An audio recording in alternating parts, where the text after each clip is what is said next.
Tonight, we're learning more about that horrific plane crash in San Diego and the Yuma doctor who was flying the plane. Good evening. Thank you for joining us. I'm Adonis Albright. And I'm Jenny Day. Vince Ibarra kicks off our team coverage from Yuma Regional Medical Center, where Dr. Sugata Das worked as a cardiologist. That's right. The YRMC is sharing with us that Dr. Sugata Das was loved by many, and the investigation into this plane crash continues.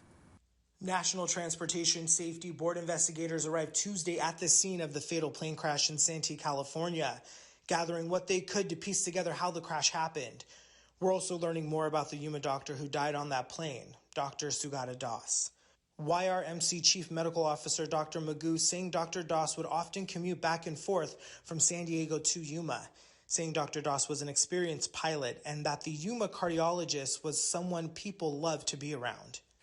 You know, he was one of the individuals who was so active in medical staff, so active in the medical community, so active in community outside the hospital in Yuma. Dr. Das worked at YRMC for more than 15 years. Dr. Magoo says he will be most remembered for his passion for life and helping people. One of the most energetic physicians in the medical staff, very vivacious personality. The loss is felt across our community. Former patient John Limke says his heart is broken over Dr. Das's passing. I had a massive heart attack about 12 years ago, and they rushed me to the hospital, and that's when I met him, and he saved my life. If it hadn't been for him, I would have been dead. Limke says Dr. Das was a wonderful man, saying he would see him every 6 months. Many others sharing the same sentiment on social media.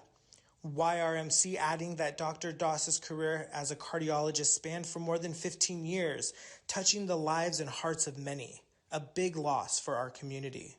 We're now learning new details on the driver of that UPS truck. He has been identified as a 30-year UPS veteran, Steve Kruger. 2 others were taken to a nearby hospital for burns, and their condition remains unknown. Reporting from Yuma Regional Medical Center, I'm Vince Ibarra.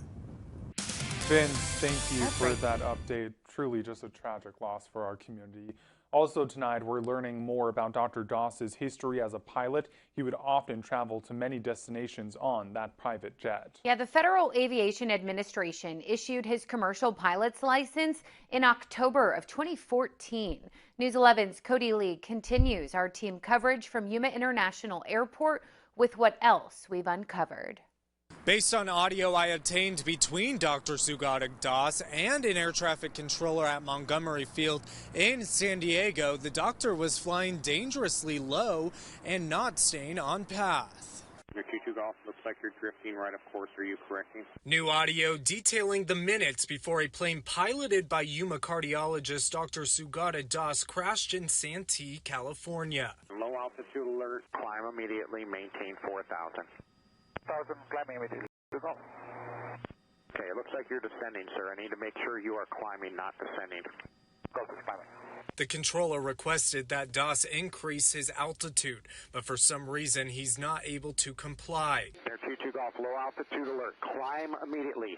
Climb the airplane, maintain 5,000. Expedite climb. Climb the airplane, please. We spoke to a certified flight instructor who, after listening to the audio, believes the doctor could have been disoriented due to the high overcasts in the sky. He was not following instructions issued by the controller, whose job it is to keep everybody moving and everybody separated at the same time. In the audio, Dr. Das was cleared for landing but didn't, leading the air traffic controller to circle him back around in order to realign with the runway. CAT says a pilot is required to have 6 hours of landing approaches and holding maneuvers within a period of 6 months. It's up to the pilot to police himself, to keep himself in compliance with that regulation. And we're hearing from Yuma International Airport saying neither the FAA nor NTSB have contacted them as of Tuesday morning. The airport adds in quotes, Dr. Das was a huge supporter of the airport, a great person and phenomenal aviator. It is a huge loss to all of us, end quotes. We'll continue to follow this on our website, kyma.com. Reporting in Yuma, Cody Lee, News 11. Back to you. Yeah, as Cody mentioned, this is, of course, a story that we are following closely. Download our app as well to be notified when there are developments.